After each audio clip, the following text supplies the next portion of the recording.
Hello, everyone. Welcome to today's English lesson. Traveling by air can be exciting, but using the right words is what makes you look like a confident traveler. Today, we will learn some smart phrases through a short story about a passenger named Sam. As Sam enters the aircraft, he doesn't just ask where his seat is.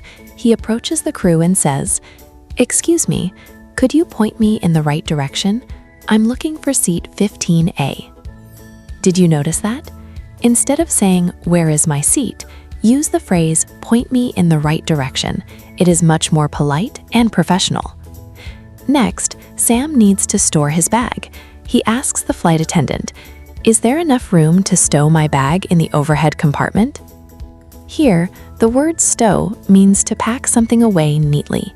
And instead of calling it a box, he uses the correct term, overhead compartment. Using these words makes you sound like a seasoned traveler. A bit later, the cabin feels cold. Sam says, "Excuse me, it's a bit nippy in here. Could I possibly request a blanket?" The word is nippy.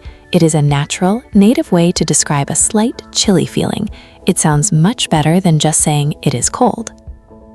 When the food trolley arrives, the crew offers chicken or pasta. Sam says, "I think I'll opt for the pasta, please. Also, I'd like some water, but please hold the ice." Pay attention here. Opt for is a sophisticated way to say choose. And when you don't want ice in your drink, the smartest way to say it is hold the ice.